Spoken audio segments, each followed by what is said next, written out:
สบายดีทุกคนอันนี้มื้อนี้ก็จะมาตัดหญ้าให้เนาะเกือบหมดแล้วเนาะพายุมาเลยทุกคนอันนี้เขามาถ่ายให้เบิ่งแบบไวๆเลยเนาะเพราะว่าฝนกำลังจะตกละบักฮูเขางามเห็นบ่ทุกคนเพราะว่าให้ก็จะมาตัดเพราะว่ามีงูบักหลายๆเนาะเพราะว่างูมันมาแบบมันมีเขียดนะมีเขียดตะปาดแล้วแบบงูมันน่าจะมากินเขียดบ่อย่างนั้นแล้วมันก็หญ้าหกหลายเนาะเขาก็เลยแบบว่าให้ก็จะมาตัดให้ตื่นเช้ามานะจนบ่อยากย่างลงเนาะแล้วก็หลังจากที่เลิกเวียกมาเฮาก็เลิกค่ำนะบ่ได้ย่างลงมาสวนเลยเพราะว่าย่านงูเนาะอันนี้ก็ขายได้แล้วน่าจะโอเคแล้วแต่ว่าเฮายังบ่ได้กวดเนาะทุกคนเนาะเพราะว่าฝนกำลังจะตกละอันนี้มื้ออื่นเช้าเดี๋ยวเฮาสิมาเคลียร์สะอาดขึ้นแล้วทุกคนดีใจกับแบบสิบ่มีตุงูตูอีหยังละแบบคันค่าก็หลายเพราะว่ามันหญ้าแล้วแบบว่าแบบมันมีงูมานะทุกคนมีงูมาทุกมื้อหมาไล่ทุกมื้อเนาะอันนี้ก็ย่านพอเขียดตะปาดคันค่าทุกคนได้หลายสุดมีแบบเป็น10เป็น20นะแบบเวลามีตัวเมาออกนะมันก็สิออกมากินตัวเมานะเป็น10เป็น20ตัวคันคาดอันนี้ตอนพาได้ตัดมาเบิ่งหญ้ามันสูงปานนี้แหละนี่ก็จะใช้เวลาตัดประมาณ2 ชั่วโมงแล้วทุกคนเนาะเรามาประมาณ2 โมง2 โมง3 โมง2 โมงปลาย3 โมงยังมันก็สิแล้วประมาณ5 โมงประมาณ2 ชั่วโมงกว่าน้อยนึงเนาะหญ้ามันยาวไว้เนาะช่วงหน้าฝนเนาะเพราะว่าอีกอย่างหนึ่งแบบสิให้ก็จะมาถมดินเนี่ยก็เลยแบบว่าให้ก็จะมาตัดอันนี้มักเล่นเนี่ยทุกคนมักเล่นแบบมักเล่นตำมักคุ้งนะกินกระบไหวเนาะอันนี้ก็เลยได้ลกทิ่มซะมันหกเนาะอันนี้ก็ใกล้สิแล้วละซ้ำแล้วพอดีแบบฝนพายุกำลังสิมานะแบบเกือบบริตัดทางน้องเนาะทุกคนเพราะว่าตอนนี้นี่ฝนตกลงมาแล้วเลยนี่ตกน้อยๆละโปรยปลายลงมาแล้วก็เลยหีบเลยทุกคน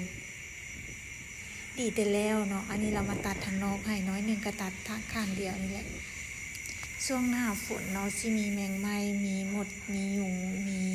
เอี่ยงหลายนะถ้าเรามีหญ้ามีเอี่ยงมันนั้นขึ้นมันก็จะแบบมันก็จะเข้ามาเหือนนะแต่ว่าตัดสินใจละคิดว่าสิลงกับสามีว่าโบปลูกหญ้าแล้วเนาะอยู่แถวออมบ้านก็สิจงไว้แต่หลังบ้านที่ว่าเฮาสิบ่ปลูกนะอันนี้หนานผักบงเพิ่นก็งามทุกคนอันนี้ตัดออกแล้วก็ขายได้ตอนเลิกเวียกมาจนบ่กล้าย่างลงไปเนาะเพราะว่าย่านงูเลิกก็ค่ำแล้วนะสำหรับตอนนี้ก็เลิกเวียกก็ปกติแล้วนะเลิกเวียกมาต้องย่างเลาะสวนนะช่วงนี้ก็สิได้ย่างแล้วเนาะผักก็กำลังเริ่มงามผักอีตู้ผักอีหยังนะก็งามมากโดยเฉพาะอีหยังว่ามักหุ่งนะทุกคนงามแฮงแต่ว่าในนั้นมันก็สิเป็นต้นผู้อยู่ 2-3 ต้นเนาะมันมีประมาณ20 ต้นตามที่นับเนาะมันน่าจะเป็นต้นผู้ประมาณ 2-3 ต้นประมาณ3 ต้น 4 ต้นประมาณนั้นเฮาก็สิตัดทิ่มเนาะเดี๋ยวมื้ออื่นเดี๋ยวเฮาสิมาเคลียร์พื้นที่เนาะมากวดหญ้าเป็นกองไว้แล้วก็สิจูดนี่นะอันนี้มักเล่นในนี้ทุกคนเฮากินบ่เบิดเนาะมักเล่นตำมักหุ่งนะอันนี้ก็เลยลกทิ่มเพราะว่ามันหกเนาะสิพยายามเคลียร์ออกเพราะว่าทางหลังบ้านนี่ถ้าบ่จัดสรรดีๆมันสิมีตัวงูตัวอีหยังอันนี้ก็สิพยายามแบบว่าบ่ให้มันหกหลายเนาะคิดไว้ว่าหลังจากที่ว่าสามีมาก็สิให้เขาเจ้ามาเฮ็ดนานผักอ้อมกำแพงนะทั้งข้างกำแพงเบื้องเฮือนเบื้องนั้นกับเบื้องนี้เนาะแต่ว่าถ้าอีกทางนึงนะมันถูกแสงแดดเฮาก็สิเฮ็ดแบบยกพื้นนะแล้วอีกตัวนึงก็สิปลูกผักกูดก็สิแบบใส่เขาเอิ้นว่าอีหยังใส่ก็ดินจี้ธรรมดานะทุกคนเฮาก็สิบ่ใส่แบบอันนั้นหลายเฮาก็สิบ่ใส่แบบยกพื้นเพราะว่ายกพื้นมันก็ค่าใช้จ่ายมันก็สิสูงเติบเนาะเพราะเฮาต้องได้ใส่เหล็กนะ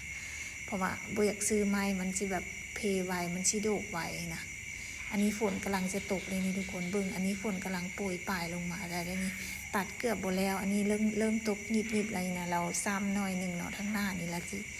เดี๋ยวเราสิไปตัดทางนอกบานแล้วเนาะนี่มาตัดนอกบานก็ตัดข้างเบื้องนี้เบื้องเดียวเพราะว่าเริ่มฝนมาแล้วเนาะสำหรับคลิปนี้ก็สิมีเท่านี้แหละทุกคนบ๊ายบาย